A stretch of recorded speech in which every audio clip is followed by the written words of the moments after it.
So yan guys, good morning, good afternoon, and good evening po muli sa inyo lahat. Ito muli ang inyong lingkod, Batang Elio, and tayo nagbabalik para magbigay na naman po ng isang reaction tungkol nga po dito sa buntis issue na ano ni Kalingap Edo po dahil umpisa nung alam naman natin na si Kalingap Edo may pinagdaanan lately, and of course kabilang side may pinagdaanan po yan. And huwag na nating ituloy-tuloy yung issue na yun kasi sa tingin ko naman ay tapos na kasi nakapag-usap na po sila. Tinutuloy-tuloy na lang po ng mga ibang alam nyo na, gustong magkaroon ng views pero ginagamit na lang. And since medyo naglaylo na yung issue, ay naghahanap na naman po ng ibang issue yung mga gustong pagkakitaan itong si Kalingap Edo po kasi pag siya yung ginagawa ng issue, talagang nagkakaroon nga naman ng views yung mga gumagawa ng issue kasi alam nyo na, sikat. Di ba? And ngayon naman ang pinag-iinitan, kagaya pa rin ng dati guys na kaya lang mas malala na po ngayon yung ginagawa sa kanya mga beneficiaries. Kung dati mga simpleng banat lang paninira sa kanya mga beneficiaries, ngayon ay parang mas matindi na. So yan po ang ating bibigyan ng reaction sa ngayon. Kaya samahan po ninyo ako guys. And bago tayo magtuloy-tuloy, syempre, huwag natin kalimutang suportahan palagi ang buong Team Kalingap. Sa pangunguna po yan ni Kuya Val Santos Matugang, Ate The Vlogs, and of course, si Kalingap Rab. So, samahan po ninyo ako guys. And huwag kalimutang pindutin ang like button. And of course, sa mga hindi pa nakakapag-subscribe sa ating munting channel, ay pakipindot na rin po ang subscribe button. Libre lang po yan guys. So, let's go. So ayan guys, magandang gabi. At ngayon po ay meron tayong na-receive na message galing kay sa ating beneficiary. Yan. Lang iba si Early. No? Lang iba kundi si Early. So ayan guys, nag-chat sa akin, napakahaba niyan. At meron siyang isang concern dito, na sinasabi niya ay, yun nga, dahil pansin ko rin naman, at matagal na naman itong issue, matagal na rin itong nagpapatuloy, hindi lang sa kanya, kundi dun sa iba rin, kala Jeneline, siya. Kahit sa dati pa mga ex-bene natin, alam niyo na po kung sino mga yun, hindi ko na lang pangalanan. So, nalipat-lipat na, So, ito talaga ay concerning kasi pag tungkol din talaga sa mga, syempre, sa kanila, nasasakop natin sila sa channel, hindi natin basta yan pwedeng pabayaan kasi tayo ang parang guardian nila dito bilang kanilang scouter, vlogger nila. Kailangan kong i-defend sila sa gantong kasi wala nang ibang magde-defend sa kanila, di naman sila kilala so talagang tayo lang mag-ano sa kanila kasi yung iba po na mga talaga mga hindi natin alam kung anong mga gusto nila mangyari yung mga taong mapanira ay talagang nami-personal at ewan kung talagang Actually, yun ang kapansin-pansin ngayon guys, Talagang lumalala yung mga paninira or pambabash, hindi na lang mismo kay Kalingap Edo, kundi talagang matindi yung ginagawa nila sa mga beneficiaries niya. Kung hindi nila kaya si Kalingap Edo na sirain yung kanyang mood bilang isang vlogger, charity vlogger, tumutulong po yan. Hindi po siya puro salita lang, pati talagang may action, talagang uma-action siya para tumulong. Ay talagang pinagbabalingan naman po yung kanyang mga beneficiaries. Siyempre, mas mahina ang loob ng mga yun po, mas madali masira yung kanilang kalooban. Unang-una, hindi naman po sila mga vlogger, hindi sila makaganti. Kumbaga sa mga mapanira ay talagang mas mahirap dalhin para sa kanila. Kaya dapat lang talaga na bigyan pansin ni Kalingap Edu, gumawa siya ng aksyon para maipagtanggol ang kanyang mga tinutulungan. So yun guys, talagang tama lang ang kanyang ginagawa. may galit lang sa kanila yun o gusto lang nila talaga akong sirain kasi minsan parang gano'n ang nararamdaman ko yung iba na sobrang galit sa akin kung ano-anong ginagawa sa iba kong mga tinutulungan kagaya nga niyan may mga iba tayong tinutulungan na umayaw dahil sa mga paninira. Yan, kagaya ni Arjun yan. Sino pa ba? Sa Kalingap din, may mga ganong instance, So, yun nga. Ito ay hindi biro to. Kailangan tayong umaksyon. Tama. Kasi baka lumala pa. Mhm. Kahit pa inano natin ito nung nakaraan, pinag-usapan na namin ito nung nakaraan na wag anuhin. Napag-usapan na namin nung last vlog namin nung kami nagpanaga, although napag-usapan namin to dati sa isa kong vlog, yun nga, ganun pa din, Sa totoo lang guys, kung napanood ninyo yung vlog ni Kalingap Edo na yun, yung pumunta sila sa Honda Naga para magpa-PMS sa kanyang sasakyan po, ay isinama niya si Early tsaka si Jenny Lynn. And yun nga, napag-usapan talaga nila yun. Talaga sinabi rin na dalawang beneficiaries niya na medyo lumalayo sila, dumidistansya kay Kalingap Edo kasi nga po yung sa bashing, patindi ng patindi. So yun hanggang ngayon guys ay hindi sila tinatantanan. Nakakaawa din yung mga tao na gano'n kasi wala silang kakayahan para gumanti po Ito talagang kita naman. Hindi na ito simpleng paninira. Kumbaga para kay si Kalingap Edo talaga yung target para sirain siya, durugin siya ng gusto, pero wala matibay Kaya yung mga beneficiaries niya, tinitira naman po. Hindi, kailangan talaga ring aksyonan natin yan. Kausapin din sila kung paano natin i-handle ang sitwasyon. Kung anong gusto nila ng mga tinutulungan natin, Kasi ito ay mahirap tong ganitong apektado sila. Mangyayari nito, apektado rin pag-aaral. So, siguro bukas, Tama. mahanap ako ng mga taong makakatulong sa akin sa misyon na to. Para yun nga, masolusyonan at mabigyan ng tamang pagresponde kung anong mararapat. lugar nila. So yan guys, so hindi ko na kinuha yung ibang part ng video na ito. And yan, at ang kanyang makakasama walang iba kundi si Vincent Calyada. And syempre, si si Sir Sir Olives. Yan po guys. And siguro nagtataka kayo bakit lagi sinasama si Sir Olives sa mga ganitong pagkakataon. Syempre po guys, isa siya sa mga mga pulis. So ibig sabihin po, hindi naman dahil ipapapulis yung kung sino, kundi isa po siya sa mga tao na may kaalaman sa batas. Kaya kapag siya yung magi-explain, kumbaga mas kapani-paniwala kung ano man yung kanyang i-explain, lalo na sa mga penalties na mga mga mapanira kagaya ng yan sa cybercrime. So yan guys. So actually ako guys way back 2018, bago-bago pa lang yung cybercrime na law sa Pilipinas dito dati, ay meron din po akong ni-report at mismo sa Camp Crame po ako nagpunta and hindi ko akalain na yung nakaupo doon ay isa sa aking mga classmate pala nung high school. So, ito po yung picture. Siyempre, tatakpan ko yung mukha po, And dati, colonel pa lang siya dyan. Pero ngayon, na-promote na siya. Bali, 2-star dyan na po siya ngayon. And, ayun, kikita-kita pa rin po kami, mga magkakaibigan. Marami po kami tropa na mga taga doon. So yan, at kaya niya ako pinaupo sa kanya sariling upuan. Siyempre, pakita din niya sa mga classmate namin na binisita ko siya. So yan po, at madali lang po pala guys.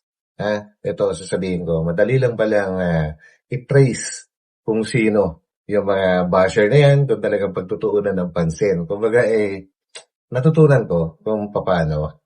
Pero pag kailangan lang gawin. So yan Pag ginamitan mo wala ng PC at nakuha mo yung kanyang IP address o kaya Internet Protocol address o kaya naman ay digital address kung tawagin. It's either gumamit po siya ng laptop, ng personal computer, or cellphone, ay matitrace po yan guys. Matitrace po kung sino kahit hindi yung pakita ang mukha, kahit hindi tunay na pangalan, malalaman at malalaman kung sino po. Kasi sa IP address, diyan na po nag-uumpisa ang lahat. And pati yung kung saan nakatira at kung lahat. Kung gugustuhin lang na i-trace ay madali lang palang gawin. So yun guys, so hindi ko di-discuss ng kabuuan dito. Yun lang ang aking sinasabi.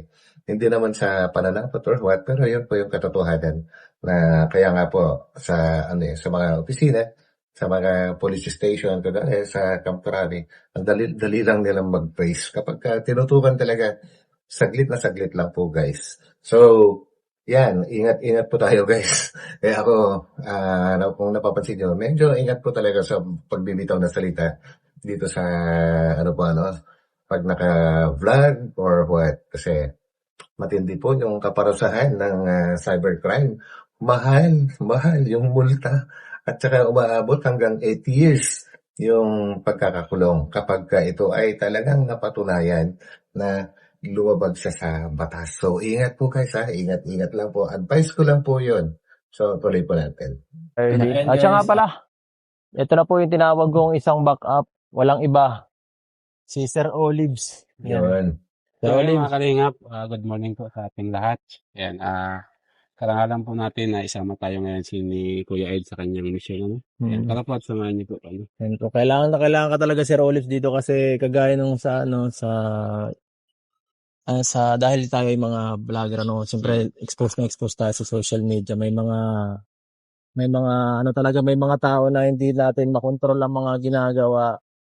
Siyempre kaya dinala dito kung anong dapat gawin sa mga ganong klaseng tao kasi parang pinipersonal na sila kung ano nung pinaraparatang ang hirap baga. Lalo na sila ay mga beneficiary natin na hindi naman sila sanay sa mga ganitong bagay. Anong action na dapat gawin? Tingnan natin kung Tingnan ano natin. pwede natin may Pwede ko rin nga pakita sa yung mga nasa sa nila, mga ginagawa ng mga basher or Grabe. Grabe. Andito tayo ngayon sa kanila. Parang nasugod na kami. Po, may kasama tayo Ay, kasama po. Kala mo kung sino Kala ko yung may-ari na. Ito yung may-ari. Hindi, inano ko yan para. So yan actually guys, nagpunta muna sila sa bahay nila Early po and hindi nga nila nadatnan doon, kundi yung kapatid lang ni Early yung nadatnan at tinuro nga ng kapatid na nandyan siya ngayon sa kanyang apartment. So lumipat na lang po sila, hindi na lang po natin ginawa yung video para mas maintindihan lang po, kaya ako nakikwento. So yan, tuloy natin. Investigator yun ay. Investigator. Joke lang si Kuya. Ayan, Pulis yan. Pulis. Kala mo dyan. Pulis yan si Opo, sir, Kuya. wala po tayong upuan. Kasi, okay lang. Saan po Kasi tayo yung maupo? Paano kaya- yan ang upuan? okay lang. Kasi yung pagbisita namin dito, hindi lang pagkamustahan lang sa hindi lang pag-update Ay. sa iyo. Kasi yun nga, dun sa tungkol sa chinat mo rin nung nakaraan. Post sa Oo, post. hindi, pati may chinat ka rin baga sa akin bago ka siguro nag-post doon. Ewan ko kung yun yun. About bash po. Oo, bakit nangyari? Ano bang nag-ano? Sabi daw kasi, di ba nung nagpanaga po tayo, Hmm. hindi, nung nag-picnic pala tayo nung nag-overnight sa Kapalong Gagarito. Oo. Tapos, in-screenshot nila yung chan ko dun sa may part na pag-vlog mo baga dun sa gilid no, sa may sa may Bakit? sasakyan. Tapos nakaano kayo yung bagang chan. Sabi nila, buntis daw ako. Sa totoo lang guys, nagkalat yung mga ganong mapapanood ngayon sa Blue App, sa Facebook. May mga nagsasalita na hindi raw magpapakita si Early dahil ayan na nga, mga ganong issues. Ewan ko ba bakit ginagawang issue, no? Grabe, lahat na lang ng gustong pagkakitaan. Hindi na pinag-iisipan kung may tatamaan, may nasisira ang puri, basta banat lang sila ng banat, basta may kikitain sa mga sa mga uploads o kaya sa mga pagla-live dyan. Nagkalat po yan ngayon sa social media. Kawawa nga naman tong si Early. Siyempre, nag-aaral po yan. Alam na po natin yung pakiramdam siguro dahil yung mismong pinagtatanggol ng ay ganoon din naging sitwasyon, apektado ang kanyang pag-aaral. So, dapat wag na natin gawin po yan, guys. Dapat, magmahalan. Kamayatan. Bumubuntis. Baka busog ka lang. Tapos naisip ko, kailan ba nag-late ang bilbil ko? Ayun lang. Bakit ganyan pa nila na-issue simula ng i-vlog ako, magalit na naman na yung katawan ko, pambihira. Lalo na ako na-insecure. Tingin mo sa kalad ka rin. Baka may ano ka lang tawag dito. Baka may sakit ka lang. Uy, ano. wala kuya, yung uso, hindi, wala akong ganun. Hindi, maganda tawag dito. Baka nagaling pala kayo sa Pikos. kain nun. May pikos ba yan? Baka Wala. may pikos ka. Wala naman. Pangit yung ganung sakit. Kuya. Di mo maiwasan pag nagkasakit ka nun. Ayun. Nagkakaroon man natin pikos pag medyo chubby lang talaga. Kaya mataba. Depende. Sakto lang Hindi naman. chubby guys, hindi chubby. Ano? Nagpayat na nga. Malusog lang si Rolibs. Malusog lang si Rolibs, ano? Lusog lang po siya. Healthy lang, healthy. Healthy living. Healthy living lang. Yun nga, bihira. Grabe kasi talaga yung mga nangyari. Kaya nga. Saka, kasi ang ingay na rin kasi kahit sa comment section. Kung Kaya nga po. Saka ang dami ko nababasa. So, parang mas lumala pa rin lalo sa inyo. Hindi lang mas lumala sa inyo. Sa akin Mga medyo, beneficiary ang sa akin natin medyo niya. naglaylo na. Sa akin medyo naglaylo na sa akin. Kaso parang binuntong nila sa kanila na parang hindi ko Sa Yung mga maintindihan. beneficiary mo. Oo. Grabe. Nakakaano ba? Siyempre, ewan ko nga, si Jeneline, ewan ko na ano yun. Below the belt talaga kuya po Ewan kasi yung mga chat nila. As in talagang alam daw nila kung sino yung ama. Yung mga ganon. Ay, grabe. Grabe, matindi yung mga dahil ka mga investigador. Ang chismoso po, or chismosa, dahil ka mga tunay na investigador, ang dali lang nila magsalita. minsan matatawa ka na lang, pero mali po talaga yung ginagawa nila yung na ganun. Gumagawa ng issue. Well, bakit nga ba sila gumagawa ng issue? Pinagkakakitaan po yan Pinagkakakitaan po nila yan. Which is mali na direction ng pagkakakitaan. Mas maganda pa rin kumita, guys, sa mas maayos na paraan po. Kumbaga, paano pagka nalaman yan? Kunwari, may mga anak sila, yung mga mapanira, nalaman ng mga anak nila na yung ikinabubuhay pala sa kanila ay galing sa paninira, siyempre, mag-iiba ang tingin ng kanilang mga anak po, sa kanilang mga magulang na may ganong hindi magandang gawain. So, iwasan po natin yan hanggat maaari. Private message. Oo, private message talaga. Tapos halos yung mga masisilang katawan na sinasabi na nila, malaki. Ayun, yun ang sinasabi ko. Mas madaling hulihin po yan pagka mga private message na talaga po. Kaysa mga comment lang na ang dami-dami. Pero pag nag-PM na, ang dali na po yan. Mas madali na po yan kahit hindi nyo gamitin yung tunay na pangalan. Kahit walang picture. Madali po hanapin yan, guys. Basta tututukan lang nung sa Cybercrime Laboratory. Nako, Diyos ko. Ingat po kayo dyan, guys. Kung wala pa po kayong malay tungkol sa mga ganyan. Ay, nako. Diba? Yung mga ganun. Kaya medyo na po talaga ako. May mga screenshot naman akong patunay talaga. Kasi nasasaktan na ako kahit baga po kasi dalagan tao tapos sinisira nila yung puri ko. Mga taong mga makakakalang. Mga taong likod. Oo.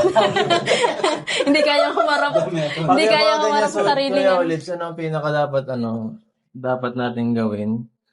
Kasi Ganyan, bro. mahirap kasi basta tayo umaksyon ng wala Oo, talaga. Since na private message yan, di ba? Opo, ang dami talaga nila. Pag mga ganyang private message, tapos dami account.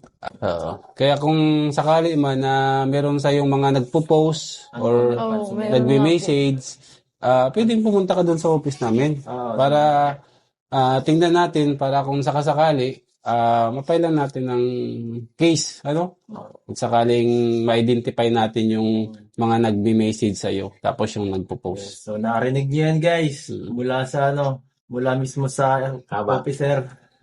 Sa cybercrime po, guys, no? Yan yung sinasabi ko, guys, na kayang-kayang i-identify yan kahit pa sabihin na dami account.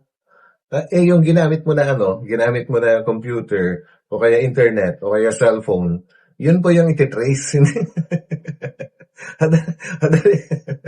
Malalaman na po kung sino yung mga nagmamayari niyan. Okay lahat, basta doon nag-uumpisa sa IP address and then unti-unti, mas madali ka nang hanapin. Once na nakuha yung IP address ng mga mapanira, ng mga nagpo-post, doon na po nag-uumpisa. Kumbaga, mas maliit na po yung gagalawan nun. So, sa mga hindi pa nakakalam, ingat po kayo. Ingat kayo, guys. Bilang cybercrime investigator po, yan po yung lagi kong pinapaalala, lalo na sa ating mga kasamaan, na mag-ingat po tayo sa pagsasalita natin Tama. sa social media. Kasi may ano po yan, may karampatang parusa kapag kayo ay napatunayan na nagsalita ng kung ano-ano. May makukulong ba, sir, pag ganun? Oo, meron. Makukulong yan. Okay lang. Ang Masakit cyber naman. libel po, meron po siyang penalty na imprisonment na 4 years to 2 months and 1 day to 8 years, no? Yun. Kaya yan po yung imprisonment Napindot about sa sa likod. cyber libel kapag kayo ay nakasuhan and napatunayan. And regarding naman po sa multa niya, 40,000 yung minimum Up to 1M. Wala tayong Ay, pera. aray. Depende po yan sa gravity Guys. nung pag-post natin. Oh, guys, so mag-ingat kayo, guys, ha. Huwag niyo papakita yung mukha niyo, guys. Sa mga Ayan guys, huwag nyo daw papakita mukha nyo. Kahit hindi po ipakita mukha. Kagaya na paulit-ulit kong sinasabi, hindi po yung mukha ang tinitrace dyan or pangalan, kundi yung IP address. Pagka nakuha ang IP address, doon na mag-uumpisa po na mas madali nang hanapin kung sino talaga yung gumawa. Yan po yan. nag-comment kasi, nako, delikado. Kaya hangga't maaari, Hangga't lagi natin maaari. ini-inform sa sa public na mag-ingat po tayo sa ating Yeah. mga binibitawang salita, lalo na sa social media kapag Correct. yan ay nakakasira ng reputasyon Yes. ng isang tao. Ano po. Kapag na-trace kayo, nako po, mahirap. Kapag yan po ay napatunayan at mayroong mga witness na nagturo sa inyo na kayo yung magmamay-ari ng account, Yan. sigurado po so kayo sa balde. Ay, kalalagyan. So yun guys, tama po lahat. Yung mga sinasabi ni Sir Olive, siyempre, investigador yan na cybercrime sa lugar po nila. So, sobrang aware siya. And kaya naman po dinidiscuss natin ito ngayon para sa self-awareness ng lahat po na hindi po simple na kaso ang pwedeng kaharapin ng isang tao na basta-basta na lang nagsasalita, nagpo-post, gumagawa ng mga maling impormasyon po. Kumbaga, sa totoo lang, libel lang kung tawagin. Pero kung libel lang kung nandito ka lang po, pero pagka naka-online ka, yun po yung cyber libel. Kumbaga, mas malupit po yun, mas mabigat kasi hindi lang, kunwari, sa isang barangay, nanira ka doon. Kumbaga, halos yung buong barangay lang yung makakaalam po, or yung mga katabing barangay. Pero kapag sa internet ka po nanira, nako, paano na kung napakalaki ng subscriber ng mga sinisiraan. Di ang dami na pong makakapanood, kaya mas mabigat din po yun. Yun, kaunting explanation lang po. And yun, hanggang dito na lang, since hindi naman po ako isang mababatas, kumbaga hanggang sa kaunting kaalaman ko lang po yung aking sinishare para sa awareness. So, ingat po tayo dyan guys dahil hindi po basta-basta ang cyber libel. At iyan po ay isang krimen. Kaya ingat po tayo. Kaya yun lang naman po guys. Kaya maraming salamat sa lahat po na mga hanggang ngayon sumusuporta pa rin sa ating munting channel. And tingin ko hanggang dito na lang tayo and magkita-kita po tayo ulit sa aking mga susunod na upload. Kaya ingat po tayo lahat and God bless. So, bye-bye po muna. Bye.